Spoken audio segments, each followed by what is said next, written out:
हाँ भाई future doctors, time is limited, you are limitless. ये लाइन उन सभी नीट 2026 एस्पिरेंट्स के लिए परफेक्ट मोटिवेशन है जिन्होंने अभी तक अपनी प्रिपरेशन स्टार्ट नहीं की है। देखो, आपके पास 8 महीने का टाइम बचा है, लेकिन आप अपने मेहनत के दम पर पूरे डिसिप्लिन और डेडिकेशन के साथ एक ट्रू मेंटर के गाइडेंस में अच्छे से पढ़ाई करके नीट एग्जाम में टॉप में रैंक ला सकते हैं। और मेंटर आपके सामने है, मैं यानी सुनील नैन आपको फिजिक्स, केमिस्ट्री और बायोलॉजी के लिए गाइड करूंगा।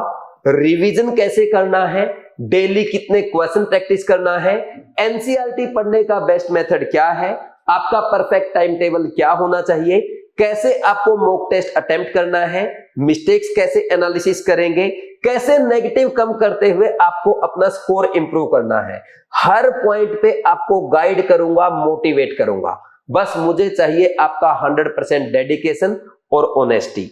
अगर आप पूरी ईमानदारी के साथ, पूरे डिसिप्लिन में रह के, पूरे डेडिकेशन के साथ नीट 2026 एग्जाम छोड़ने के लिए तैयार हैं, तो आ जाइए 18 अगस्त से बीवाइज क्लासेस कोटा में, जहां पे मैं केमिस्ट्री का एक फ्रेश ऑफलाइन बैच स्टार्ट कर रहा हूं, जिसमें केमिस्ट्री बेसिक से स्टार्ट करके अच्छे लेवल तक पढ़ेंगे।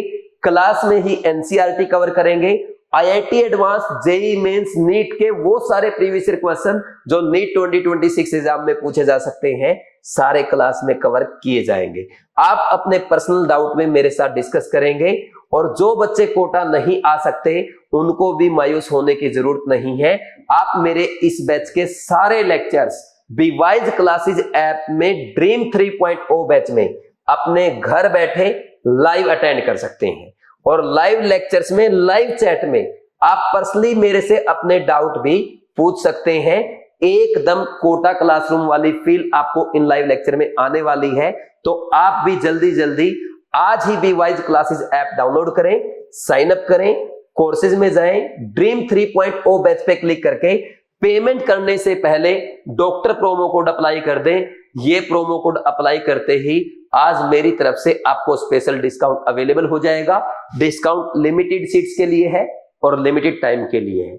हाँ, ऑफलाइन स्टूडेंट्स के लिए भी स्पेशल डिस्काउंट है, वो बीवाइज क्लासेस कोटा में ऑफिस विजिट करके बात कर सकते हैं, या 9429693672 इस नंबर पे कॉल करके बात कर सकते हैं। जो बच्चे डेमो क्लास अटेंड करना चाहते हैं वो 18 अगस्त से डायरेक्ट डेमो क्लास में भी आ सकते हैं। ठीक है भाई, अब हम बात करते हैं आज के वीडियो की। अच्छा, एक बात बता दूं भाई, ये जो बैच होने वाला है ये आपके लिए लास्ट अपॉर्चुनिटी है।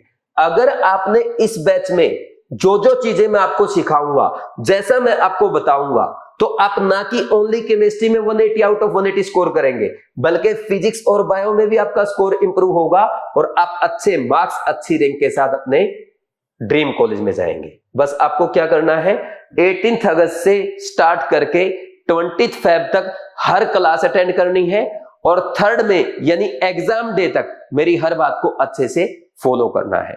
अगर इस डेडिकेशन के साथ, इस डिसिप्लिन के साथ आप मेरी क्लास में आएंगे तो पक्का आप डॉक्टर बन के जाएंगे। ठीक, तो आज हम स्टार्ट कर रहे हैं हमारे केयर टेस्ट सीरीज का केमिकल बॉन्डिंग का वीडियो सॉल्यूशन। आपको पता है इसमें केयर टेस्ट सीरीज में आपके चैप्टर वाइज टेस्ट होते हैं, रिवीजन टेस्ट होते हैं, फुल सिलेबस मेजर टेस्ट होते हैं, जिनके थ्रू मैं आपको पूरी केमिस्ट्री को अच्छे से रिवाइज कराता हूं। एनसीईआरटी के सारे वो इंपॉर्टेंट पॉइंट्स बताता हूं जो नीट 2026 एग्जाम में पूछे जा सकते हैं। ऐसे पॉइंट्स बताता हूं जहां पे एग्जामिनर आपसे एग्जाम में मिस्टेक करवा सकता है। ठीक, केमिकल बॉन्डिंग ये क्लास 11th का केमिस्ट्री का सबसे बड़ा चैप्टर है, और सबसे बड़ा होने के साथ साथ ये मोस्ट इंपोर्टेंट चैप्टर भी है, क्योंकि इस चैप्टर में जो बेसिक कॉन्सेप्ट हम सीखते हैं वो आपके इनऑर्गेनिक के साथ साथ ऑर्गेनिक और फिजिकल केमिस्ट्री में भी काम आते हैं। बड़ी बात यह है, केमिकल बॉन्डिंग से हर साल आपके एग्जाम में 4 से 5 क्वेश्चन पूछे जाते हैं जो कि बेसिक होते हैं और एनसीईआरटी बेस्ड होते हैं। यानी अगर आपके बेसिक क्लियर है और अच्छे से आपने एनसीईआरटी कवर कर रखी है तो ये 4 से 5 क्वेश्चन आप एग्जाम में इजीली कर सकते हैं। ठीक, तो उन क्वेश्चन को कराने के लिए, पूरी बेसिक आपको रिवाइज कराने के लिए, एनसीईआरटी के इंपॉर्टेंट कॉन्सेप्ट बताने के लिए आज 45 मोस्ट इंपोर्टेंट क्वेश्चन के थ्रू पूरा केमिकल बॉन्डिंग का रिवीजन मैं आपको अच्छे से कराने वाला हूं। ये कंप्लीट वीडियो आपको देखना है और जहां पे भी मैं इंपॉर्टेंट पॉइंट बताऊंगा या बताऊंगा कि एग्जामिनर एग्जाम में मिस्टेक करा सकता है, उसको अलग से नोट करके रिवाइज करना है। ठीक है भाई, तो टेस्ट के वीडियो सॉल्यूशन स्टार्ट करते हैं। उससे पहले आप जानते हैं हम हमेशा की तरह इंपॉर्टेंट क्वेश्चन की लिस्ट बनाते हैं जो आप रिवीजन के लिए नोट कर सकते हैं। इसमें question number 4th, 8th, 10th, 14th, 15th, 16th, 17th, 22nd, 23rd, 30th, 32, 32nd, 36th, 38th, 41st and 44th question. ये ऐसे क्वेश्चन है अगर आपको दोबारा से टेस्ट को रिवाइज करना है, पूरा टेस्ट अटेम्प्ट करने का टाइम नहीं है, एक बार आप ये वाले क्वेश्चन जरूर प्रैक्टिस करें क्योंकि इनमें से ही कोई ना कोई क्वेश्चन आपको एग्जाम में जरूर देखने को मिलेगा। ठीक, अब जल्दी से स्टार्ट करते हैं। पहला question, the correct order of increasing bond length of CH, CO, CC and C double bond C। देखो इसमें सबसे छोटा बॉन्ड होगा CH का, उससे बड़ा बॉन्ड होगा C डबल बॉन्ड C, और डबल बॉन्ड से बड़ा होता है सिंगल बॉन्ड CO का, इससे बड़ा, और सबसे बड़ा हो जाएगा CC का। देखो आप जानते हैं भाई यहां पे ना इन दोनों में अगर हम बात करें, CC बॉन्ड इसलिए बड़ा है क्योंकि यहाँ पे कार्बन का साइज ऑक्सीजन से थोड़ा बड़ा होता है। देखो इसमें कार्बन तो कॉमन है दोनों में, यहाँ पे कार्बन, यहाँ पे ऑक्सीजन का साइज थोड़ा सा छोटा होता है, उसका ऑर्बिटल थोड़ा छोटा होगा, तो यहाँ पे PP बॉन्ड थोड़ा छोटा बनेगा, तो ये CC बॉन्ड थोड़ा बड़ा होता है। और डबल बॉन्ड जब भी आ जाएगा तो बॉन्ड ऑर्डर जैसे ही बढ़ेगा बॉन्ड लेंथ घटेगी, ये भी आपको पता है। और CH बॉन्ड सबसे पीछे चला जाएगा। कुछ बच्चे ये मिस्टेक कर देते हैं कि सर CH सिंगल बॉन्ड है और ये डबल बॉन्ड है, ये आगे आना चाहिए, लेकिन ये छोटा होता है। उसका रीजन ये है क्योंकि यहाँ पे आपका बनेगा 2p1s बॉन्ड, और यहाँ पे जो सिग्मा बॉन्ड और पाई बॉन्ड बनेंगे वो बनते हैं आपके 2p बॉन्ड। तो हमेशा PP बॉन्ड की बॉन्ड लेंथ क्या होगी, SP बॉन्ड लेंथ से ज्यादा होती है। तो आंसर कौन सा आ जाएगा, चेक कर दो एक बार, आंसर आ जाएगा सेकंड। ये आसान क्वेश्चन है, फर्स्ट अटेम्प्ट का क्वेश्चन है। आपको मैं ये भी बोलता हूं अगर मैं इजी लिख दूं यानी वो फर्स्ट अटेम्प्ट का क्वेश्चन होता है आपका। ठीक, पिछले टेस्ट में मैंने यही सिखाया था, मीडियम सेकंड अटेम्प्ट का क्वेश्चन होता है और टफ वो आपके थर्ड अटेम्प्ट का क्वेश्चन होता है। तो ये ऐसे आपको कौन सा क्वेश्चन किस अटेम्प्ट में करना है वो भी हम इसमें सीखते हैं। Next, consider the following molecules. ये CH2 और कार्बोनेट आयन दे रखा है, इसमें बोल रहा है कि फॉर्मल चार्ज क्या होगा कार्बन पे, CH2 और CO3 2 माइनस में। देखो आपको पता है फॉर्मल चार्ज क्या होता है, नंबर ऑफ वैलेंस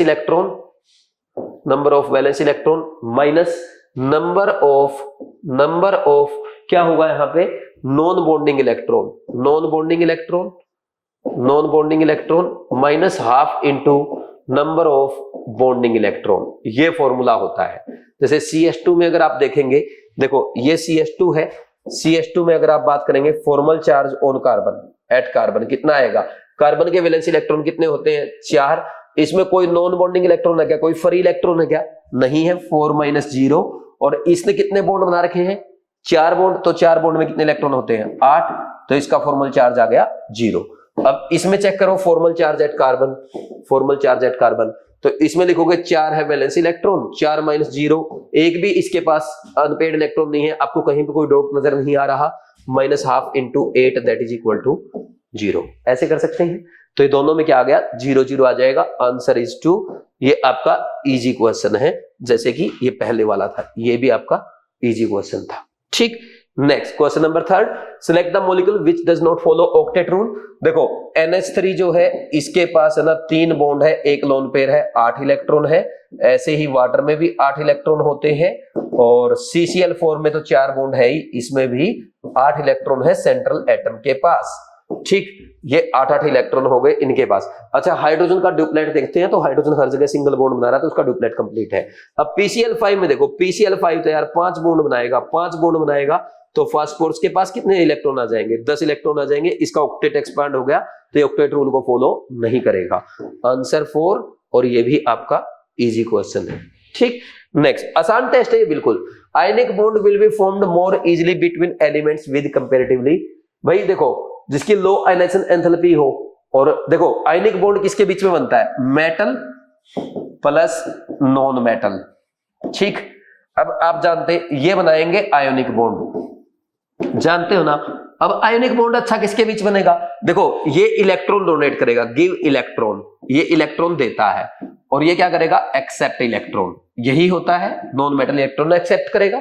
अब जो इलेक्ट्रॉन इजीली इलेक्ट्रॉन दे और ये इजीली इलेक्ट्रॉन एक्सेप्ट करे तो बॉन्ड बढ़िया बनेगा ना, स्ट्रॉन्ग बॉन्ड बनेगा ना, अच्छा आयनिक कंपाउंड बनेगा। तो इजीली इलेक्ट्रॉन कौन देगा? जिसकी आयनाइजेशन एनर्जी कम हो। और इलेक्ट्रॉन इजीली एक्सेप्ट कौन करेगा? जिसकी इलेक्ट्रॉन गेन एंथैल्पी ज्यादा हो। ठीक, तो अब इलेक्ट्रॉन गेन एंथैल्पी नेगेटिव होता है तो उसकी negative value of electron gain enthalpy ज्यादा बोल देते हैं। ठीक, ये नेगेटिव होती है हमेशा, है ना।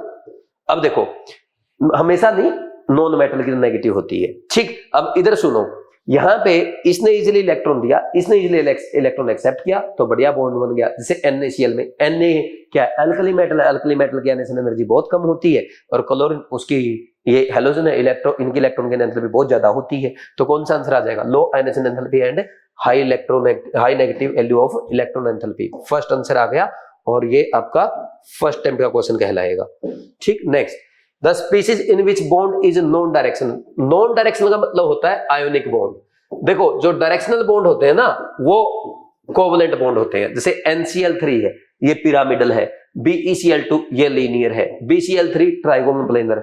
ये क्या सारे कोवलेंट है। जब भी आप ज्योमेट्री या शेप बताते हैं ना तो वो आपका कोवलेंट कंपाउंड होता है। ठीक, RbCl क्या है? ये आयोनिक कंपाउंड है। तो ये नॉन डायरेक्शनल हो गया।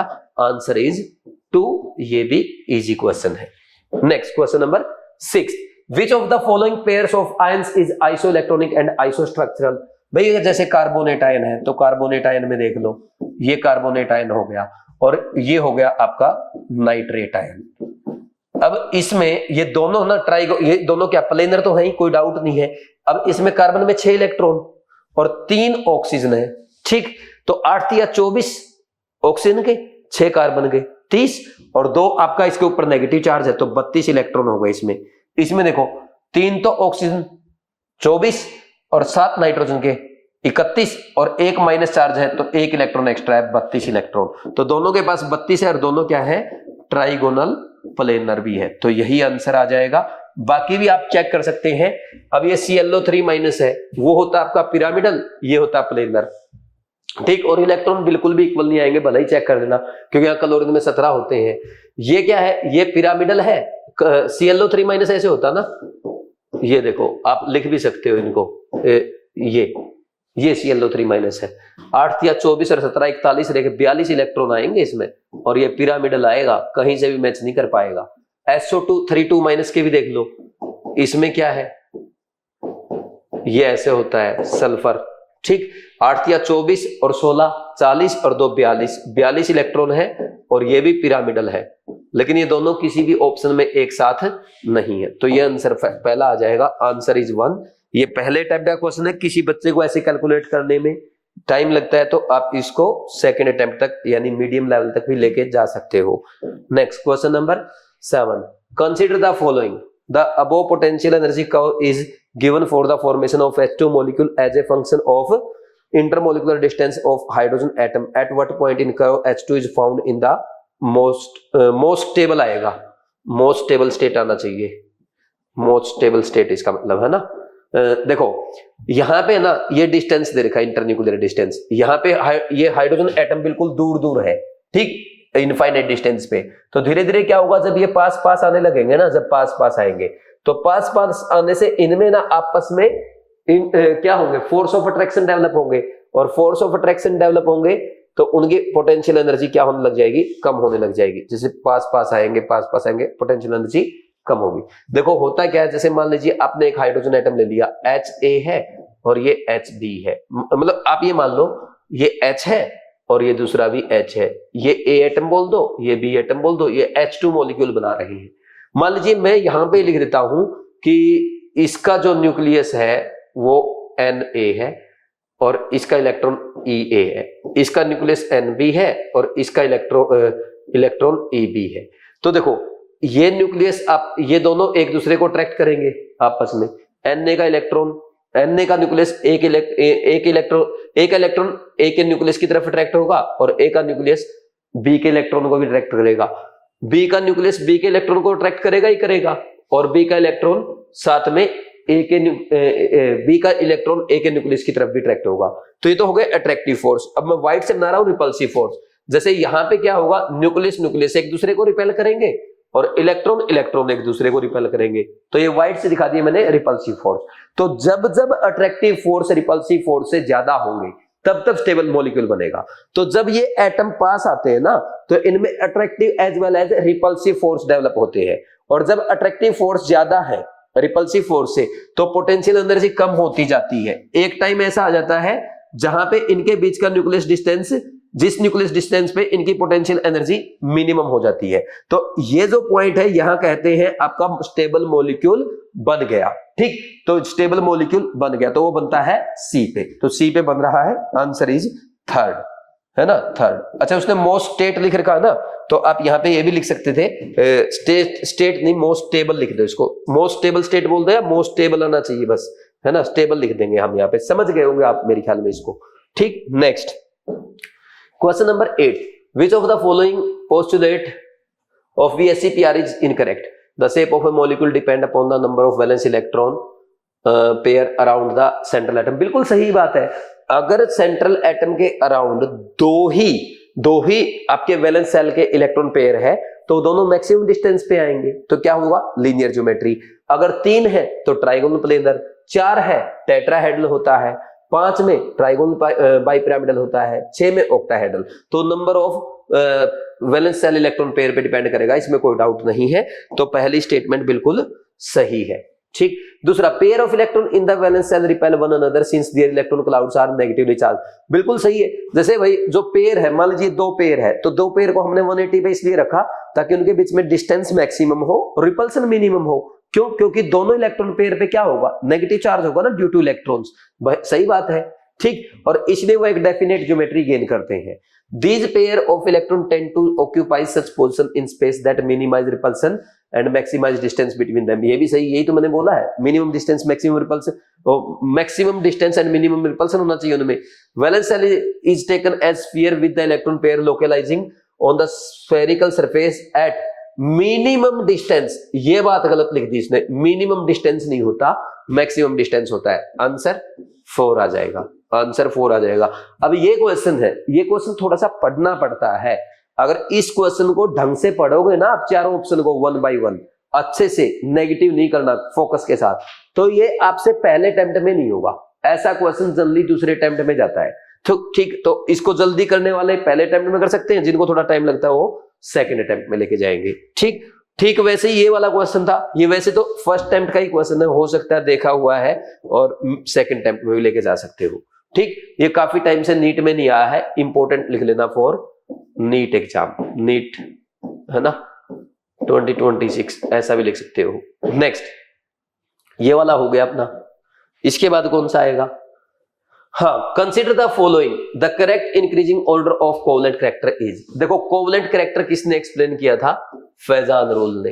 फेजान रूल ये कहता है भाई, as polarisation increase covalent character increase, है ना, और आयोनिक कैरेक्टर डिक्रीज, ये हमने पढ़ा है। और पोलराइजेशन क्या होता है? पोलराइजेशन क्या होता है? पोलराइजेशन होता है directly proportional to charge on ion, चाहे कैटायन है या एनायन, जितना ज्यादा चार्ज होगा उतना ज्यादा पोलराइजेशन होगा। And polarisation is directly proportional to size of anion, जिसका एनायन का साइज ज्यादा होगा उसका पोलराइजेशन ज्यादा, and inversely proportional to size of cation होता है। ये 2 चीजें ध्यान रखनी है, बाकी आपका क्वेश्चन सोल्व हो जाएगा।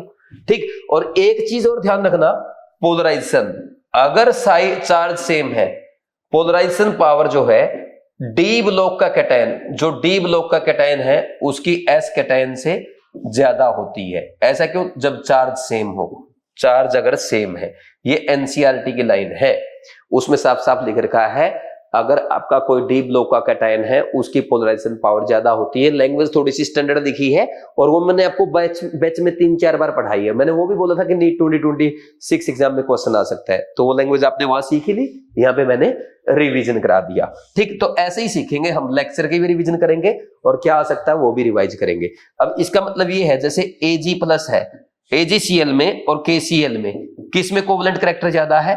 तो आप बोल दोगे AgCl में ज्यादा, क्योंकि Ag+ की पोलराइजिंग पावर ज्यादा है। ठीक, और ऐसे ही अगर आपसे पूछे Cu क्या बोलेंगे अब यहाँ पे CuCl2 लिख दो और CaCl2 लिख दो, इन दोनों में CuCl2 में ज्यादा है, कर लेंगे ऐसे। अब इधर आ जाओ, ये देखो ये तीनों है ना क्लोराइड है, ये Na+, ये Mg2+, ये एल्यूमिनियम +3 है। तो क्लोराइड तो कॉमन हो गया, आप में एनाइन तो कॉमन हो गया, कैटायन से करोगे तो कैटायन पे सबसे पहला factor charge on ion, cation पे चार्ज जिसका ज्यादा उसका पोलराइजेशन ज्यादा, आंसर इज 1। कर लेंगे या नहीं कर लेंगे? इजी क्वेश्चन था, वेरी इजी क्वेश्चन, और फैजान रूल का क्वेश्चन हर बार एग्जाम में आता ही आता है ना। Next question number 10, the decreasing order of dipole moment of the molecules is HF है, H2O, BeF2। देखो BeF2 तो इसमें क्या है, ये तो ना लीनियर होता है, इसका तो 0 हो जाएगा, इसमें तो कुछ होता ही नहीं है, ठीक, ये तो न्यू इक्वल टू 0 होता है। कौन सा ऑप्शन है ऐसा? एक ही ऑप्शन है, ठीक। ऐसे भी क्वेश्चन हो जाते हैं कई बार एग्जाम में। इससे ज्यादा NF3 का होता है, NF3 का थोड़ा कम होता है क्योंकि लोन पेयर का अवे फ्रॉम न्यूक्लियर एटम होता है, और जो आपका फ्लोरीन है ना, फ्लोरीन का जो नेट रिजल्टेंट आएगा तीनों बॉन्ड का, वो नीचे आता है, एक दूसरे को कैंसिल करता है। इससे ज्यादा HF का होता है, HF से भी ज्यादा वाटर का होता है जनरली। ये न्यू का करेक्टर आता है इनका, न्यू का ऑर्डर। आंसर इज 2, और ये इजी क्वेश्चन हो जाएगा, ठीक। पिछला इजी लिखा या क्या लिखा? इजी लिखा। Next, which of the following is correctly matched? SO3 -, ये SO3 होता है भाई आपका, ठीक। इनके स्ट्रक्चर अब नहीं सिखाऊंगा, यहां नहीं सिखाऊंगा क्योंकि क्लास में मैंने बहुत अच्छे से सिखा रखा है, बिल्कुल इलेक्ट्रॉनिक कॉन्फ़िगरेशन के बेस पे सिखा रखा है। और हर बच्चा ना जो क्लास में करके आया वो एक एक चीज को ऐसे देखते ही बता देगा, हाँ ये स्ट्रक्चर ऐसे बनेगा, रटने की जरूरत नहीं है जैसे कोचिंग में रटवा आ जाता है। ये क्या है? पिरामिडल है, ठीक। ये A हो गया, 1 हो गया। दूसरा बताओ, NO2-, ये NO2- है, ये बेंट हो गया, बेंट शेप है, ठीक। और तीसरा ClO4-, ये टेट्राहेड्रल है, ये सही है, ये सही बना रखा उसने, तीसरा मैच कर गया। NH3 भी पिरामिडल होता है ना, NH3 क्या है? पिरामिडल है। देखो कौन सा आंसर आया? आंसर इज 3, और ये भी हमारा इजी क्वेश्चन है, कर लेंगे भैया ऐसे, ठीक। ये होगा क्वेश्चन नंबर 11। नेक्स्ट इसके बाद आ जाएगा question number 12। VSEPR theory suggests that bond length and bond angle depend upon the presence or absence of pair. If the angle of HOH and H2O is 105 approx, then bond angle of FOF will be।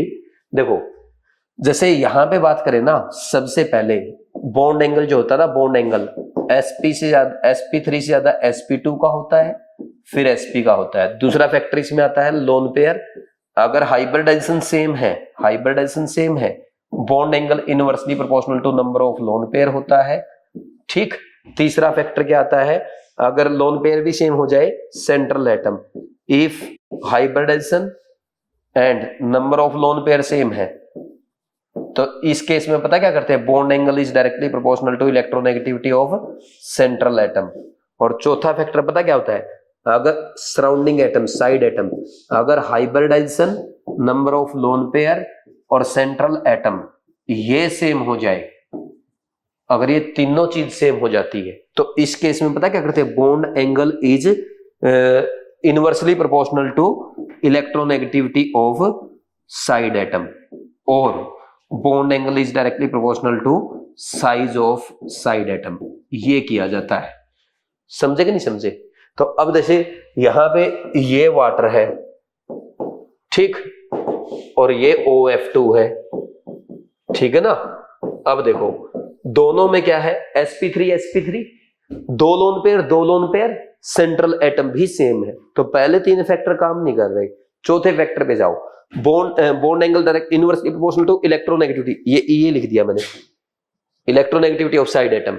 अब यहां पे hydrogen की electronegativity या fluorine की ज्यादा है, fluorine की ज्यादा है, तो फ्लोरीन का बॉन्ड, इस OF2 का बॉन्ड एंगल क्या हो जाएगा? कम। इसका 104.5 डिग्री होता है, तो इसका थोड़ा सा कम आएगा, थीटा इसका थोड़ा सा घट जाता है, तो आंसर क्या आएगा? Less than 105 degree. आंसर 2। ये भी इजी टू मीडियम क्वेश्चन है, फर्स्ट या सेकेंड अटेम्प्ट का, ठीक। आराम से कर देंगे भाई। ये पूरा बॉन्ड एंगल देख लो, 2 मिनट में रिवाइज करा दिया, इसमें आधा घंटा लगता है क्लास में, ठीक। Next question number 13, which of the following shows correct molecule and shape? AB2E भाई AB2E में तो ये बनेगा, इसकी ज्योमेट्री जो होगी वो ट्राइगोनल प्लेनर कहलाएगी। ज्योमेट्री में है ना लोन पेयर और साइड एटम कंसीडर करते हैं, और शेप में है ना लोन पेयर दिखता नहीं है। ये क्या बचा? ये बचा आपका ऐसे वी शेप, है ना। ये बहुत अच्छे से क्लास में करा रखा है आपको, बेंट या वी शेप, क्लास अच्छे से किया करो, है ना। अब देखो, अब दूसरा कौन सा है? AB3E2। AB3E2 में अगर आपका 3 बॉन्ड पेयर 2 लोन पेयर, तो इसका स्टेरिक नंबर हो गया 5, यानी ट्राइगोनल बाइपिरामिडल ज्योमेट्री जाएगी, और lone pair always goes to equatorial position in trigonal bipyramidal geometry. तो शेप क्या बचा है इसका? टी शेप बच गया, टी शेप। कौन सा सही है? ये सही है, EB3E2 का टी शेप आएगा। आंसर 4, इजी क्वेश्चन है, ऐसा क्वेश्चन एग्जाम में आ सकता है। ठीक, next question number 14, consider the following statements. इसने consider the following statements, the electrons in a molecule are present in various molecular orbital as electron of atom are present in various atomic orbital। बिल्कुल सही statement है, MOT है ये, MOT के बारे में ही बात कर रहा है यहाँ पे। एटॉमिक, भाई जैसे एटम में इलेक्ट्रॉन एटॉमिक ऑर्बिटल में होते हैं ना, तो मॉलिक्यूल में मॉलिक्यूलर ऑर्बिटल में होते हैं, कोई डाउट नहीं है। Atomic orbital is monocentric while molecular orbital is polycentric. भाई एटॉमिक ऑर्बिटल बिल्कुल सही है, एटॉमिक ऑर्बिटल में इलेक्ट्रॉन होना सिर्फ एक सेंटर की तरफ अट्रैक्ट होता है। मॉलिक्यूलर ऑर्बिटल में क्या है? जितने एटम्स होंगे उतने सेंटर की तरफ अट्रैक्ट होगा, बिल्कुल सही है। Next, if internuclear axis is taken to be in z direction, linear combination of 2pz orbital of two atoms produce sigma 2pz and sigma 2pz anti-bonding। बिल्कुल सही है। अगर आपका z डायरेक्शन ले लिया तो z डायरेक्शन में ये बनाएगा सिग्मा बॉन्ड, तो दो 2pz मिक्स होंगे, एक 2pz ये ऑर्बिटल, एक ये, दो एटॉमिक ऑर्बिटल मिलके क्या बनाएंगे? दो मॉलिक्यूलर ऑर्बिटल बनाएंगे, एक बॉन्डिंग का एक एंटी बॉन्डिंग का। ये बॉन्डिंग और ये एंटी बॉन्डिंग सही है। In case of diatomic molecules, molecular orbitals are designated as sp_d। नहीं, ये तो भाई एटॉमिक ऑर्बिटल होते हैं, ना कि molecular orbital. Choose the incorrect statement, only 4 आ जाएगा, आंसर 4 आ गया। ये इजी या मीडियम, फर्स्ट या सेकंड टाइप का क्वेश्चन है। ठीक, next question number 15, very very easy, which of the following does not represent positive overlap. Positive overlap क्या होता है? देखो, ये बहुत ही इंपॉर्टेंट कॉन्सेप्ट है। हे एग्जामिनर, यहां से नीट 2026 एग्जाम में क्वेश्चन जरूर पूछो। हे एग्जामिनर नीट 2026 एग्जाम में यहां से क्वेश्चन जरूर पूछो। क्या है? पॉजिटिव, नेगेटिव और जीरो ओवरलैप क्या होता है, मैं पूरा बता रहा हूं। देखो, पॉजिटिव ओवरलैप का मतलब होता है सेम फेज में ओवरलैप होना, कंस्ट्रक्टिव इंटरफेरेंस होना। जब भी आप ऑर्बिटल्स को ऐसे दिखाते हैं ना, प्लस और माइनस, इसका मतलब पॉजिटिव और नेगेटिव चार्ज नहीं है। प्लस का मतलब है पॉजिटिव फेज और नेगेटिव का मतलब नेगेटिव फेज, है ना। और प्लस प्लस ओवरलैप करेगा तो सेम फेज की वेव्स ओवरलैप कर रही है। देखो, जैसे अगर आप सिग्मा बॉन्ड बनाओगे ना, ऐसे बनेगा, ये प्लस ये माइनस, तो ऐसे ओवरलैप कराओगे प्लस माइनस, ये कंस्ट्रक्टिव इंटरफेरेंस है, सेम फेज का ओवरलैप हो रहा है, ये मतलब ना पॉजिटिव पॉजिटिव रिपेल करेगा। ठीक, इसके अलावा आप इसको ऐसे भी दिखा सकते हो, ये प्लस प्लस ये माइनस माइनस, अगर या ऐसे भी दिखा सकते हो आप, ये वाला भी तो आपका वो होगा परपेंडिकुलर। तो इन दोनों केस में पाई बॉन्ड बनेगा और इसमें सिग्मा बनेगा, और ये आपका पॉजिटिव ओवरलैप है, सही है ना। फिर इसके बाद जैसे अब आप ये P और ये S का भी दिखा सकते हो ऐसे, this is positive overlap. Negative overlap क्या होता है? नेगेटिव ओवरलैप उल्टा कर दो इसका, क्या कर दो इसका? उल्टा कर दो। जैसे ये इसका पॉजिटिव फेज और दूसरे का ले आओ negative phase, this is negative overlap. ये इसका पॉजिटिव फेज और दूसरे का नेगेटिव, ऐसे इसमें दिखा दो, ये पॉजिटिव नेगेटिव और ये नेगेटिव पॉजिटिव। ठीक, और इधर क्या दिखा दोगे? ये नेगेटिव और ये पॉजिटिव, ऐसा ओवरलैप। एक होता है जीरो ओवरलैप। जीरो ओवरलैप पता क्या होता है? जीरो ओवरलैप में ओवरलैपिंग ही नहीं होगी। देखो, ये आ गया आपका एक p ऑर्बिटल ऐसे खड़ा है, दूसरा ऐसे आ रहा है, कभी ऐसे ओवरलैपिंग हो सकती है क्या? नहीं हो सकती, और नहीं हो सकती, this is called zero overlap. या ऐसे आ जाए ये प्लस माइनस और ये आ रहा आपका s, ये भी ऐसे ओवरलैप नहीं करता है। तो ये जीरो ओवरलैप के एग्जांपल। तो ये बोल रहा कि कौन सा पॉजिटिव ओवरलैप नहीं है, ये तो है, ये नेगेटिव का एग्जांपल आ गया, और ये आपका ये पॉजिटिव, ये भी पॉजिटिव, तो आंसर क्या आ जाएगा, 2 आ जाएगा। समझे कि नहीं समझे? ठीक, अब इधर देख लो, मैंने लिख दिया इस क्वेश्चन पे, ही एग्जामिनर यहां से नीट 2026 एग्जाम में क्वेश्चन जरूर पूछो। कहां से? पॉजिटिव, नेगेटिव और जीरो ओवरलैप से। बिल्कुल सिंपल वे में समझना है। ये आपका जो ऑर्बिटल दे रखे हैं ये वेव्स होते हैं, ये इलेक्ट्रॉन वेव फंक्शन है। ठीक, यहां पे जैसे आपने बनाया ना पॉजिटिव और नेगेटिव, इसका मतलब कभी भी चार्ज मत समझो। जैसे आपकी वेव्स होती है ना पॉजिटिव और नेगेटिव, आप ऊपर पॉजिटिव लोग दिखाते हैं, नीचे नेगेटिव, ठीक एग्जैक्टली वैसा ही है। तो जब यहां पे कंस्ट्रक्टिव इंटरफेरेंस होगा, पॉजिटिव पॉजिटिव के साथ ओवरलैप करेगा, चाहे सिग्मा बॉन्ड बनाए या पाई बॉन्ड बनाए, वो पॉजिटिव ओवरलैप आएगा। तो देखो positive positive overlap, positive positive, negative negative, positive positive, negative negative, यहाँ पे पॉजिटिव पॉजिटिव ओवरलैप हो रहा है। तो ये सारे पॉजिटिव ओवरलैप के एग्जांपल है। अगर अपोजिट फेज में ओवरलैप हो रहा है, डिस्ट्रक्टिव इंटरफेरेंस हो रहा है, जैसे पॉजिटिव के साथ नेगेटिव, पॉजिटिव के साथ नेगेटिव, पॉजिटिव के साथ नेगेटिव, नेगेटिव के साथ पॉजिटिव, तो ये सारे आपके डिस्ट्रक्टिव इंटरफेरेंस है, नेगेटिव ओवरलैप है। जीरो ओवरलैप की अगर बात करें, ये देखो, अब एक तो p ऑर्बिटल ऐसे है और दूसरा इसके ऐसे परपेंडिकुलर आ रहा है, कभी भी ओवरलैप नहीं हो सकता, this is called zero overlap. Simply ये आपका p ऑर्बिटल और ये आपका s ऑर्बिटल आ रहा है, इसमें भी ओवरलैप नहीं होगा, ये जीरो ओवरलैप। तो इनमें से आपसे ना पॉजिटिव, नेगेटिव और जीरो ओवरलैप का मैच द कॉलम पूछा जा सकता है। आपको बहुत सारे ओवरलैप देके ये पूछ सकता है इसमें से कितने पॉजिटिव ओवरलैप के एग्जांपल है या नेगेटिव ओवरलैप के एग्जांपल है, या सेम क्वेश्चन पूछा जा सकता है कि इनमें से कौन सा पॉजिटिव ओवरलैप नहीं है, या 4 ऑप्शन देके 3 इधर से दिया, 1 इधर से दिया, कौन सा पॉजिटिव ओवरलैप है, ऐसे भी कर सकता है। तो कोई भी क्वेश्चन आएगा एग्जाम में कर लोगे, पूरा डिटेल में क्लास में सिखाया, वहां पे भी यही बताया था एग्जाम में आ सकता है। एक बार वीडियो पॉज करके इसको जरूर नोट करो, भले ही आपको आता हो, क्योंकि एग्जाम में क्वेश्चन आएगा। और यही खास बात है हमारे केयर टेस्ट सीरीज की।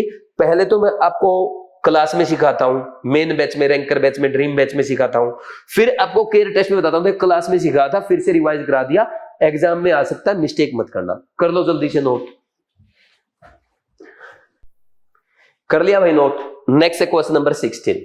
Consider the following compound, the number of compound having sp3 hybridisation. Water का sp3 होता है, सब जानते हैं। NH4 प्लस का भी sp3 होता है, ठीक। BF3 sp2 है, और ये PCl6 माइनस, ये तो भाई आपका sp3d2 होता है, ठीक। ये sp3d2 होता है, ऑक्टाहेड्रल है, और ये sp3 है। ClO4 माइनस हमने कई बार बना लिया, ये sp3 है।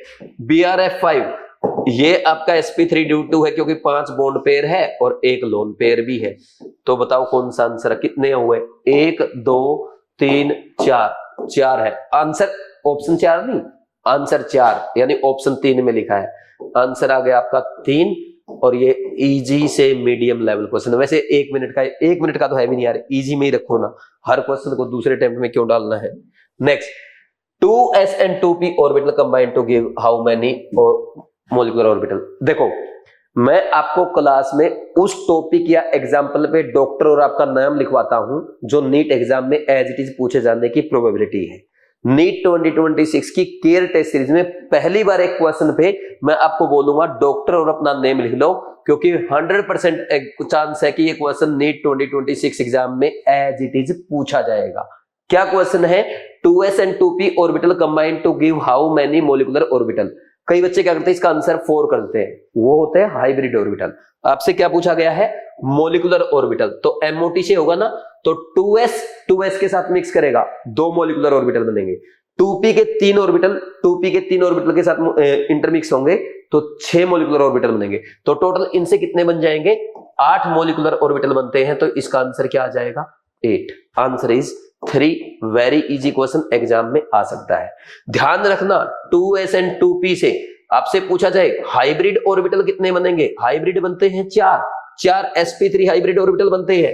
आपसे पूछा जाए 2s and 2p जब मिक्सिंग करते हैं कितने मॉलिक्यूलर ऑर्बिटल बनेंगे? तो ये बनेंगे आपके 8। ध्यान रखना है, मॉलिक्यूलर ऑर्बिटल पूछा है, यहां पढ़ लेना ध्यान से, हाइब्रिड ऑर्बिटल नहीं मॉलिक्यूलर ऑर्बिटल पूछा है। ये गलती एग्जाम में नहीं करनी। तो ये चीजें भी मैं आपको केयर टेस्ट सीरीज में सिखाऊंगा। साथ में रैंकर बैच में मैंने आपको कई बार बताया था कि ये क्वेश्चन गलत मत करना, क्योंकि जेईई मेंस में आ चुका, नीट में नहीं आया आज तक, ठीक। Next question number 18, which of the following show sp3d hybridization and A trigonal bipyramidal geometry. PF5 है, ये देखो, ये PF5, ये क्या है भाई? ये आपका sp3d हाइब्रिडाइजेशन है और इसकी ट्राइगोनल बाइपिरामिडल ज्योमेट्री, पहला ये आंसर आ गया।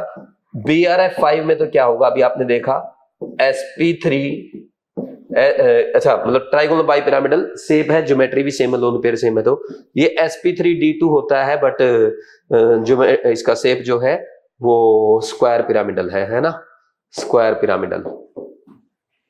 नेक्स्ट देखना SF6, ये ऑक्टाहेड्रल हो जाएगा और sp3d2 है ऑक्टाहेड्रल। और PTCl4 2 माइनस, ये आपके एनसीईआरटी में दे रखा टेबल में, मैंने आपको बताया था, ये कुछ ध्यान रख लेना, ये आपके क्लास 12th में आएंगे। ये DSP2 होता है और स्क्वायर प्लेनर होता है, ये हम कोऑर्डिनेशन में पढ़ेंगे, ठीक है ना, टेंशन मत लेना अभी इसकी। तो आंसर क्या आ गया, पहला आ गया, आंसर इज पहला। वेरी वेरी इजी क्वेश्चन, सबको आते हैं स्ट्रक्चर, है ना। नेक्स्ट क्वेश्चन नंबर 19, आज का टेस्ट बहुत आसान है। Which one of the following conversions involve change in both hybridization and shape? भाई आप बताओ, CH4 में यहाँ पे कार्बन sp3 है और C2H6 में जा रहा तो इसमें भी sp3 है। NH3 में क्या है, ये sp3 है और NH4+ में भी sp3 है। अब BF3 में देखो, BF3 में क्या होता है, ये BF3 में ये sp2 है ना, हाइब्रिडाइजेशन sp2 है। अच्छा उसने शेप भी पूछ रखा है यार, एक सेकेंड, फिर तो मेरे को क्वेश्चन थोड़ा सा आपको डिटेल में कराना पड़ेगा। पहला देख लो, ये CH4 है, ये गया C2H6 में, तो इसमें sp3 होता है, ये भी sp3, और दोनों में कार्बन टेट्राहेड्रल आता है क्योंकि कोई लोन पेयर नहीं है, ठीक। इसमें भी टेट्राहेड्रल आएगा, कर देंगे ऐसे, थोड़ा सा लेंथी करने की कोशिश की जा रही क्वेश्चन को। ये NH3 है, NH3 भाई वैसे तो sp3 होता है और पिरामिडल है शेप इसका, ठीक है ना। और जब ये NH4+ में जाएगा, ये ऐसे जाएगा NH4+ में, ठीक है ना, ये sp3 हो जाएगा और टेट्राहेड्रल हो जाएगा, sp3 हो जाता है और टेट्राहेड्रल हो जाता है। नेक्स्ट देखना, वो BF3 है, ये BF3, तीसरा ये sp2 है और ट्राइगोनल प्लेनर है, ट्राइगोनल प्लेनर है, और ये क्या हो जाएगा BF4-, BF4-, ये देखो, ठीक, ये क्या हो गया sp3 और टेट्राहेड्रल हो गया, यानी इसमें शेप भी चेंज हो गया और हाइब्रिडाइजेशन भी चेंज हो गया, तो आंसर यही आ जाएगा। बाकी वाटर वाला जो है चौथा, ये भी लिख देता हूं, इसमें sp3 है लेकिन बेंट शेप है, और जब ये H3O+ में जाएगा, ये ऐसे, ये क्या हो जाएगा sp3 और ये पिरामिडल हो जाएगा, ठीक है ना। लो आंसर बताओ कौन सा आया, थर्ड आ चुका है, आंसर 3। ये इजी टू मीडियम क्वेश्चन था, ठीक, टफ तो नहीं है, कर लेंगे ऐसे। Next question number 20, which of the following statement is not correct from the viewpoint of molecular orbital theory? पहला दे रखा है Be2 is not a stable molecule, बिल्कुल सही है, क्योंकि Be2 में 8 इलेक्ट्रॉन होते हैं, आप ऐसे लिखोगे σ1s anti bonding, σ2s anti bonding, 2 4 2 6 2 8, 4 bonding में 4 एंटी बॉन्डिंग में, बोर्ड ऑर्डर क्या आएगा 4-4/2 0 आ गया, तो ये Be2 एग्जिस्ट नहीं करेगा, ये तो सही स्टेटमेंट हो गई। दूसरा वो बोल रहा है He2 डज नॉट एग्जिस्ट, इसमें कितने इलेक्ट्रॉन होते हैं, इसमें 4 होते हैं, σ1s2 σ1s*2, इसका भी बॉन्ड ऑर्डर 0 आएगा, तो ये भी एग्जिस्ट नहीं करेगा, ठीक। हाँ लेकिन He2+ एग्जिस्ट कर जाएगा क्योंकि इसमें 3 इलेक्ट्रॉन आएगा, तो He2+ में 3 इलेक्ट्रॉन जब आएगा तो σ1s2 σ1s* एंटी बॉन्डिंग में 1, बॉन्ड ऑर्डर 2 - 1/2.5, ये एग्जिस्ट कर जाएगा, ये स्टेटमेंट भी सही है। Bond order of N2 is maximum amongst homonuclear diatomic molecule belonging to the second period, बिल्कुल सही है। नाइट्रोजन का ना NN ट्रिपल बॉन्ड ऑर्डर कितना होता है, 3 होता है, O डबल बॉन्ड O का 2 होता है, FF का 1 होता है, तो सबसे ज्यादा किसका, नाइट्रोजन का, बिल्कुल सही है। नेक्स्ट है the order of energy of molecular orbital in N2 is σ2s anti bonding σ2pz, नहीं ये इधर आना चाहिए था, तो ये इसने गलती कर दी, 4th रॉन्ग हो गया। ये जो कॉन्फ़िगरेशन इसने लिखा है ये तो ऑक्सीजन का होता है, ऑक्सीजन वाले केस में आता आगे, मैंने आपको याद भी करा था ना, ये अकेला और ये 2 एक साथ 12, ठीक, ये अशुभ है, लेकिन एटॉमिक नंबर 7 तक यानी नाइट्रोजन तक ये पीछे आएगा, 2 एक साथ ये और ये अकेला एक यहाँ पे 2 और 1 21, ये शुभ होता है। 7 भी शुभ है और पंडित जी 21 को भी शुभ मानते हैं। ठीक, आंसर इसका 4 आ गया। ये भी इजी क्वेश्चन होगा, मतलब कर सकते हो आराम से, पहले अटेम्प्ट में सबका पढ़ा होता है। Next, according to the molecular orbital theory which of the following is not a viable. Viable मतलब जो एग्जिस्ट नहीं करेगा, does not exist, doesn't exist हो गया इसका मतलब, है ना। ठीक, He2 प्लस एग्जिस्ट कर सकता है आराम से। क्यों कर सकता है? 2 ही इलेक्ट्रॉन है, sigma 1s2, sigma 1s anti bonding में 0, बॉन्ड ऑर्डर कितना आएगा 2 - 0/2 = 1, तो एग्जिस्ट करेगा पहला। तो दूसरा He2 प्लस, अभी मैंने आपको बताया था 3 इलेक्ट्रॉन है, sigma 1s2, sigma 1s anti bonding में 1 आएगा, बॉन्ड ऑर्डर फिर से लिख लो 2 - 1/2 0.5, एग्जिस्ट करेगा। 0 में एग्जिस्ट नहीं करता। H2 माइनस 3 इलेक्ट्रॉन है इसमें भी, sigma 1s2, sigma 1s anti bonding में 1, तो ये बॉन्ड ऑर्डर कितना आएगा 2 - 1/2, इसमें भी 0.5, ये भी एग्जिस्ट करेगा। चौथा देखो H2 2-, इसमें 4 इलेक्ट्रॉन है, sigma 1s2, sigma 1s star 2, तो बॉन्ड ऑर्डर कितना आ जाएगा 2 - 2/2 = 0, ये एग्जिस्ट नहीं करेगा। Answer is 4। Very easy question, answer is 4, easy question. बस वायबल मॉलिक्यूल का मतलब कौन सा मॉलिक्यूल एग्जिस्ट करता है, और वो will not be A viable molecule कौन सा एग्जिस्ट नहीं करेगा। ठीक, next question number 22, which one of the following combination is not allowed in LCA method for the formation of molecule? Consider Z axis। देखो Z एक्सिस में क्या होगा, अगर PZ और PZ ओवरलैप करते हैं तो ये बनाएंगे sigma 2PZ and sigma 2PZ anti bonding, या ऐसे बोल दो ना, यहाँ पे सिग्मा बॉन्ड बनेगा। ठीक, या ऐसे भी लिख सकते हो सिग्मा 2PZ एंटी बॉन्डिंग, ये ओवरलैप सही है। और PX ओवरलैप करेगा तो ये बनाएंगे पाई 2PX and pi 2PY anti bonding. ठीक, ये सिग्मा बना रहा है, ये पाई बना रहा है। ठीक है, नेक्स्ट बोल रहा है SPZ करेगा तो SPZ में आपका सिग्मा बॉन्ड बनेगा, सही है, लेकिन S और PX करेगा तो ये ओवरलैप नहीं करेगा, क्योंकि ये S ऑर्बिटल और ये PX ऑर्बिटल क्या हो जाएगा, 0 ओवरलैप का एग्जांपल है, ये ओवरलैपिंग पॉसिबल नहीं है। तो आंसर क्या आया, S and PX is not possible. Answer is 4।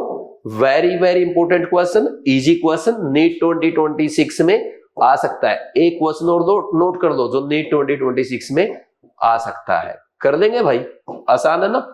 22 हो गया। Next question number 23, number of anti bonding electron present in O2 plus ion is. O2 plus ion में 15 इलेक्ट्रॉन होते हैं, लिखो sigma 1s2, sigma 1s anti bonding में भी 2, sigma 2s2, sigma 2s anti bonding में भी 2, और फिर सिग्मा 2pz में 2, कितने हो गए भाई 10।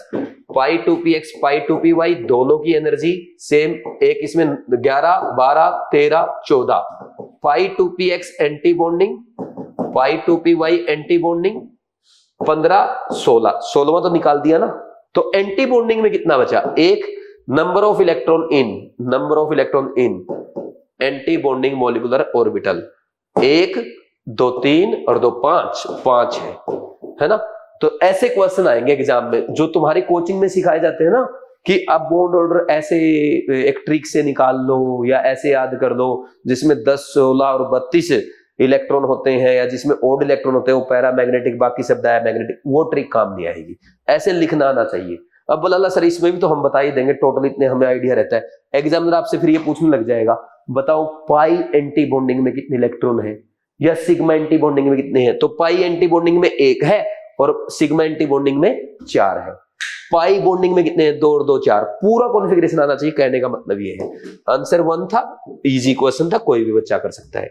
Next question number 24, assertion reason है BRF5 and SF6 both have same hybridisation but different shape. Check करते हैं BRF5, ये देखो ये BRF5 है, sp3d2 है, स्क्वायर पिरामिडल।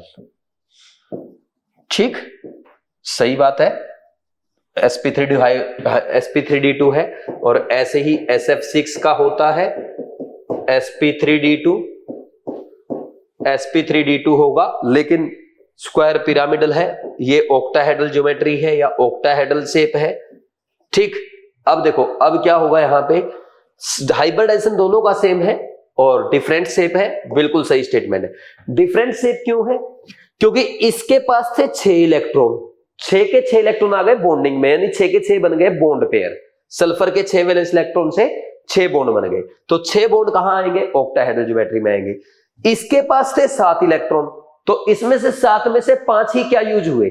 5 ही यूज हुए बॉन्डिंग में, और एक आ गया लोन पेयर, जिसके कारण इसका शेप डिफरेंट हो जाएगा। तो in SF6 all the 6 valence electron are use for bonding, बिल्कुल सही है। और ये मानेंगे, ये इसका एक्सप्लेनेशन भी मान लेंगे। वैसे तो पार्शली एक्सप्लेन कर रहा है, बट अगर SF6 अलग क्यों हो रहा है वो उसने बता दिया, तो SF6 इससे अलग क्यों, वो समझ आ गया, तो पार्शियल एक्सप्लेनेशन है। तो मोस्ट ऑफ द केस में, ऐसे केस में एग्जाम में असर्शन और रीजन को करेक्ट मान लिया जाता है और आंसर ऐसे केस में 1 जाता है। ये थोड़ा सा मीडियम क्वेश्चन आप बोल सकते हो। Both assertion and reason are true and reason is correct explanation of assertion. Next question number 25, FF has low bond dissociation energy, बिल्कुल सही है। अगर बॉन्ड एनर्जी की बात करोगे ना, अब Cl2 की ज्यादा होती है, उससे कम Br2 की, उससे कम F2 की होती है, ये मैंने आपको पीरियोडिक टेबल में बताया आई थिंक, और सबसे कम I2 की। FF की सबसे कम क्यों होती है? क्योंकि फ्लोरीन का साइज छोटा है, और साइज छोटा है तो यहाँ पे लोन पेयर रिपल्सन ज्यादा है, और लोन पेयर रिपल्सन ज्यादा है तो बॉन्ड एनर्जी अपने आप कम हो जाती है। कोई डाउट? असर्शन तो सही है। Reason, the fluorine has least reactivity, अरे भाई साहब फ्लोरीन तो पूरी पीरियोडिक टेबल में बहुत ही ज्यादा रिएक्टिव होता है, मोस्ट ऑक्सीडाइजिंग एजेंट है। रॉन्ग स्टेटमेंट है। Assertion correct, reason wrong. Answer 3, answer 3, ये भी इजी क्वेश्चन था। ठीक, next question number 26, which of the following molecule does not show hydrogen bonding? HF show करता है, NH3 शो करता है, वाटर शो करता है, H2S नहीं करता। भाई HCl और H2S ये ऐसे हाइड्रोजन बॉन्डिंग नहीं करते, क्योंकि Cl का साइज बड़ा है यहाँ पे, तो ये बॉन्ड में आपस में अट्रैक्शन नहीं होगा, Cl में रिपल्सन ज्यादा हो जाएगा, रिपेल करने लग जाएंगे। ऐसे ही आपका H2S का केस है। अगर आप ऐसे सोचोगे ना, ये सल्फर का साइज बड़ा होता है, तो सेम रीजन इसका होता है, तो ना तो H2S करता और ना ही आपका HCl करता। आंसर 4, इजी क्वेश्चन है ये भी। नेक्स्ट क्वेश्चन नंबर 27, ये देखो भाई क्या क्वेश्चन आया है, आसान पेपर है, देखो कितनी फास्ट सोल्व हो रहे हैं। Match the species in column 1 with type of hybrid orbital in column 2 and choose the correct options. क्या दे रखा है? SF4 दे दिया। SF4 का बच्चा जानता है कैसा हाइब्रिडाइजेशन होगा, sp3d2 होगा भाई, है ना, sp3d2, सॉरी sp3d। IF5 का क्या होगा? BRF5 की तरह sp3d2 होगा, 5 बॉन्ड 1 लोन पेयर। ठीक, नेक्स्ट NO2 प्लस आपका sp हाइब्रिडाइज्ड है, NH4 प्लस ये आपका sp3 प्लस है, सॉरी sp3। ठीक, कर लेंगे ऐसे। अब मैच कर लो, ये पहला मैच कर गया किसके साथ? तीसरे के साथ। दूसरा मैच कर गया किसके साथ? पहले के साथ, ये सेकंड के साथ, और ये फोर्थ के साथ। अब बता दो 3 1 2 4 कहां है? 3 1 2 4, आंसर 2। वेरी इजी क्वेश्चन, और ये इजी क्वेश्चन आएगा, है ना, फर्स्ट अटेम्प्ट का। नेक्स्ट देखो, नेक्स्ट क्या है? Which of the following statement are correct? N2 has lower bond distribution energy than नहीं भाई, N2 में ट्रिपल बॉन्ड होता है और O2 में डबल बॉन्ड होता है, तो बॉन्ड एनर्जी तो N2 भी ही ज्यादा होगी ना, बॉन्ड ऑर्डर ज्यादा है। SO3 2- and SF4 molecule has the same number of lone pair at central atom. बना के देख लेते हैं। SO3 में तो क्या है? ये 1 है, 1 सेकंड।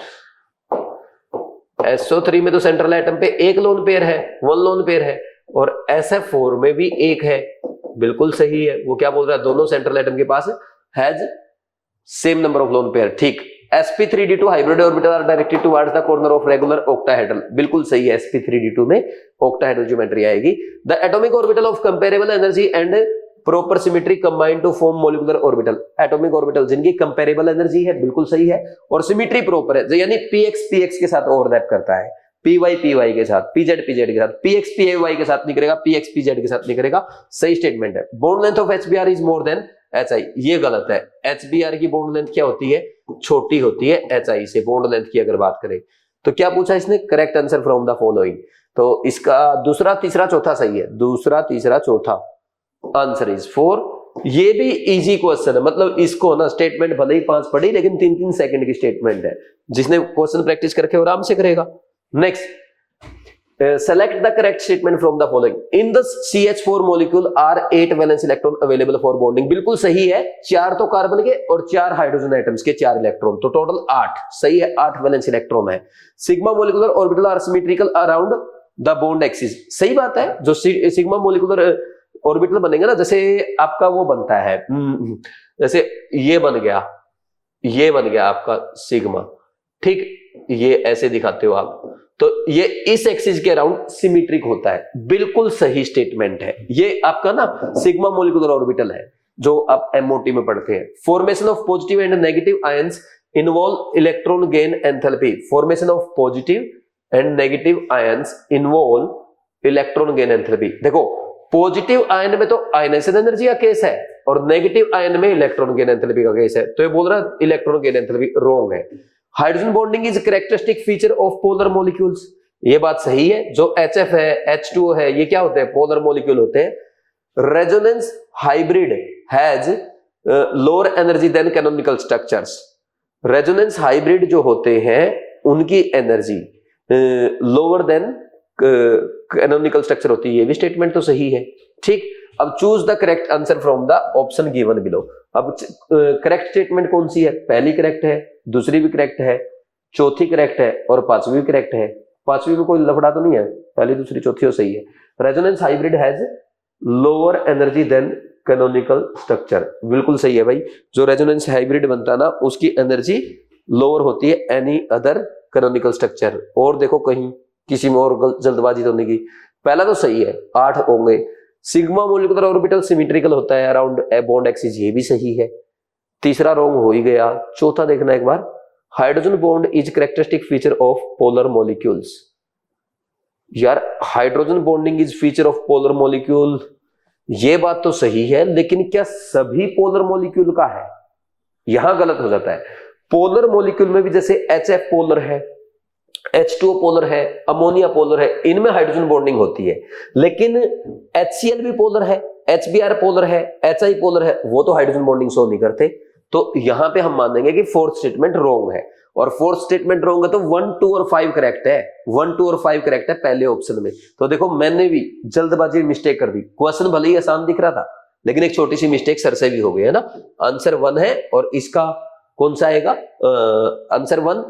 इसको इजी या मीडियम में रख लो। देखो मेरे से भी गलती हो गई, छोटी सी सिली मिस्टेक, तो आप मीडियम में रख लो, क्योंकि पहली बार में जल्दबाजी में कोई भी इंसान है अगर जल्दबाजी में करेगा कुछ ना कुछ मिस्टेक होने के चांस है। ऐसा नहीं कि टीचर भगवान है, मैंने आपके सामने मिस्टेक की है, पेपर मैंने बनाया, मैं ही सोल्व कर रहा हूं और मैं ही भूल गया hydrogen bonding characteristic feature of all polar molecule लिखा है, ये बात मैंने ध्यान नहीं दी, ये छोटी सी। और ऐसी ही गलती एग्जामिनर आपसे बायोलॉजी में भी करवाता है और केमिस्ट्री में भी करवाता है ना, तो इनका ध्यान देना है, चाहे आपका सब्जेक्ट बायो है या केमिस्ट्री है। देखो ऑल नहीं पढ़ा मैंने, बस पोलर मॉलिक्यूल पढ़ा और उसको सही मान लिया था, हो गया था ना क्वेश्चन। वो अगर एक ऑप्शन ऐसा रहता 1, 2, 4 एंड 5 तो आ गया था -1 अपना, तो ठीक। तो ऐसे थोड़ा सा ध्यान देना अपने को छोटी छोटी चीजों में, है ना। Next question number 30, among BeF2, BF3, H2 and H3, CCl4 and HCl the number of molecules with non-zero net dipole moment is। BeF2 कौन सा है? ये BeF2 है ना, इसका न्यू 0 होता है। BF3 इसका भी 0 होता है ना। सिमेट्रिक जो भी है उसका 0, जहां पे लोन पेयर आ गया ना उसका कभी भी 0 नहीं आएगा जब तक लोन पेयर कैंसिल ना करे। न्यू नॉन 0, NH3 का नॉन 0 होता है और HCl का भी नॉन 0 होता है, ठीक। और CCl4 इस केस में आएगा, इसका 0 होता है। ये तो बहुत आसान क्वेश्चन है। तो कितने हैं नॉन 0 वाले? नॉन 0 पूछा ना, नॉन 0 वाले 3 है लास्ट के, ये 3 है, ठीक। आंसर 2। ये भी आसान क्वेश्चन है, इजी क्वेश्चन है यार, पहले अटेम्प्ट में हो जाएगा, इसमें कुछ है ही नहीं ऐसा करने वाला, है ना। Next question number 31, which of the following represent the correct bond order. देखो भाई O2 है, O2 प्लस है और O2 माइनस है। अब मैं आपको सीधा बताऊंगा, इसमें इलेक्ट्रॉन अगर काउंट करें 16, इसमें 15 और इसमें 17 होते हैं। तो बॉन्ड ऑर्डर की बात करें 16 वाले का तो दो आता है। ठीक, आपको टेबल याद है ना, इलेक्ट्रॉन और बॉन्ड ऑर्डर, 2 एकम 2, 2 नी 4, 2 तिया 6, 2 चौके 8, 2 पंजे 10, 2 छके 12, 2 सत्ते 14, 2 अठे 16, है ना, ऐसे करी थी ना आपने। 2 नी में 18, है ना, ये देखो, ये 2 नी में 18, 2 दा 20। अब इसका बॉन्ड ऑर्डर होता है 1, इसमें केस में 0, इसके केस में 1 0 1 2 3 1 2 1 0। अब अगर 14 और 15 इलेक्ट्रॉन आ जाए ना तो 14 और 16 के बीच का 2.5 होता है। 16 और 18 के बीच का 17 इलेक्ट्रॉन आ जाए ना उसका 1.5 होता है, 2 और 1 के बीच का। ऐसे करते हैं। तो इसका 16 का 2, 15 कितना आ जाएगा 2.5 और 18 कितना आ जाएगा 1.5। तो सबसे ज्यादा किसका, O2 प्लस का है, उससे कम O2 का, और सबसे कम O2 माइनस का, है ना। ये बॉन्ड ऑर्डर का ऑर्डर आ जाएगा। Answer is 2। Answer is 2। Answer is 2। Question easy ही है, अगर आपको लिख के देखना पड़े तो मीडियम में जाएगा। अगर ये आपको शॉर्ट ट्रिक सी है लिखनी, लिख लो। मैं तो ज्यादा शॉर्ट ट्रिक में विश्वास नहीं करता, फिर भी से क्वेश्चन सॉल्व हो जाते हैं, लिख सकते हैं जल्दी से। नेक्स्ट है question number 32। Among the following which one will have maximum lone pair repulsion.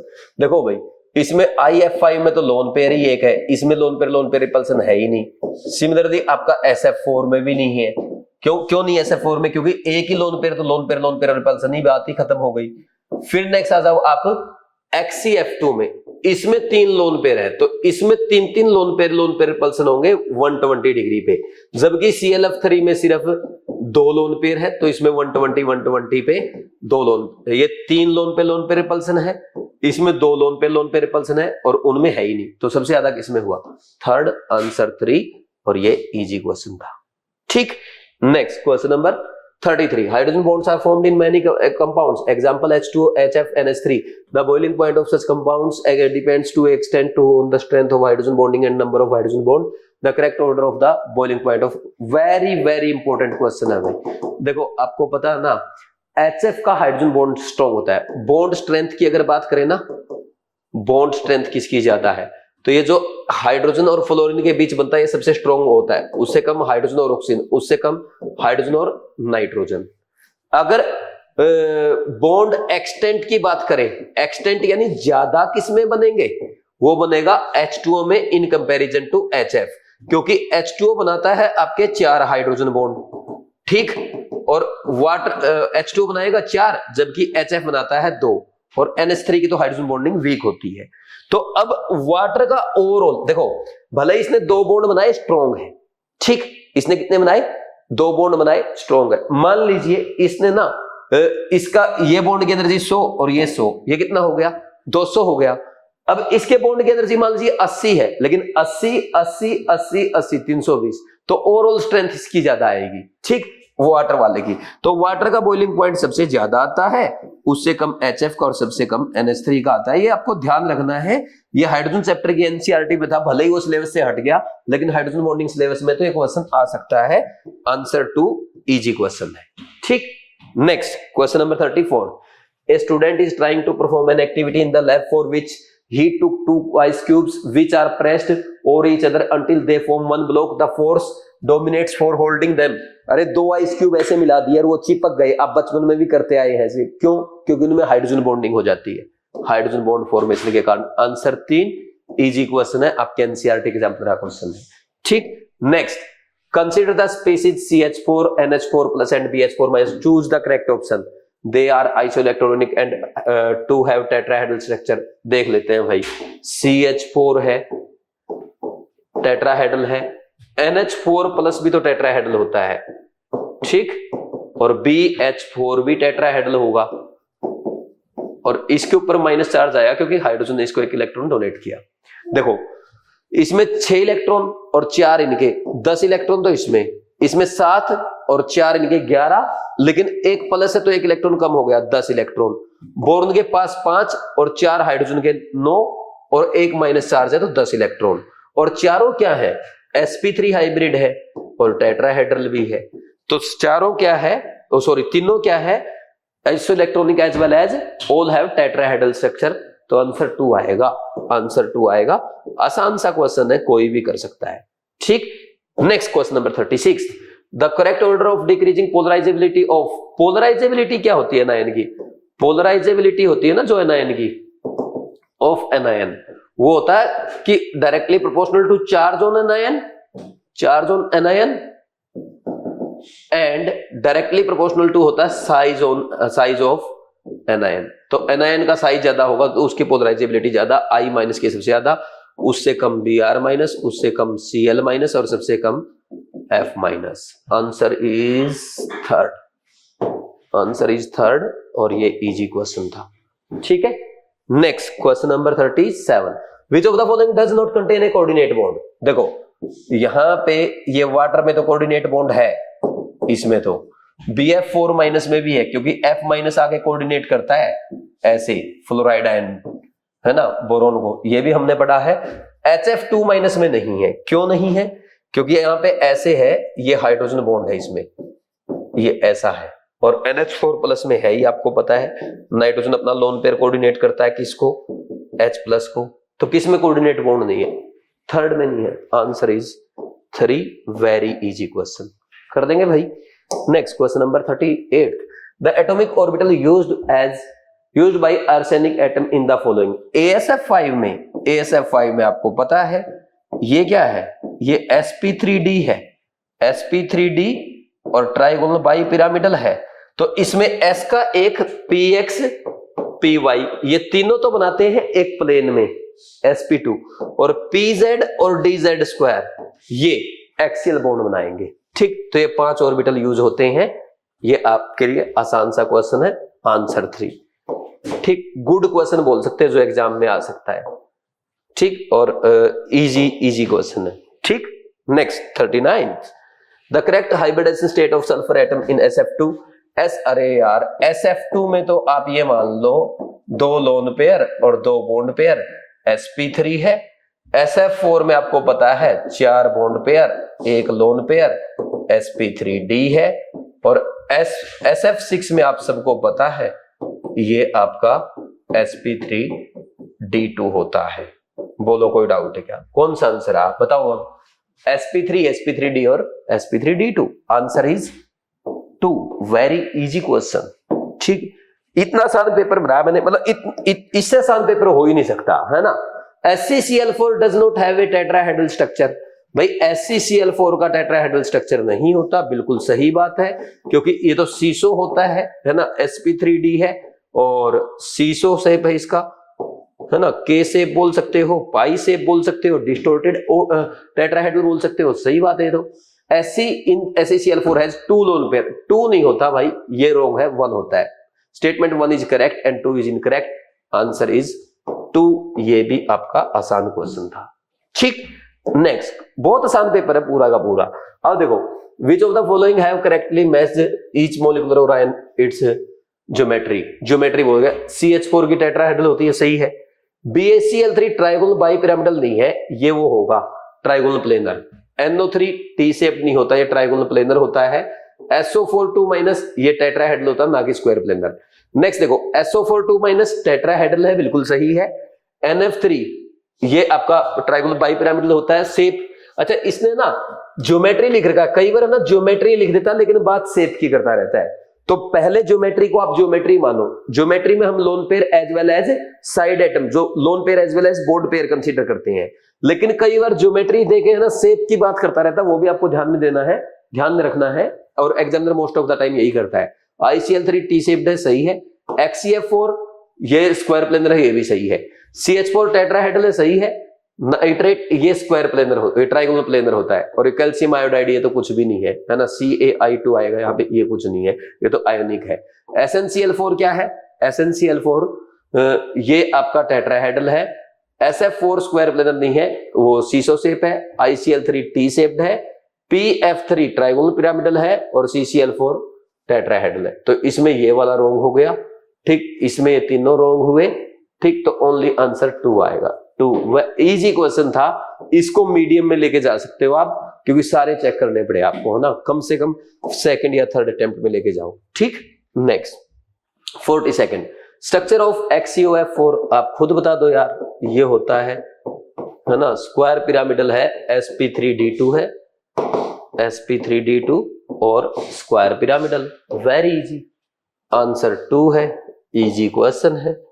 Next question number 3, the correct order of dipole moment. देखो CH4 जो है ना, ये तो होता है आपका न्यूट्रल, न्यू इक्वल टू 0, और NF3 से ज्यादा NH3 का होता है।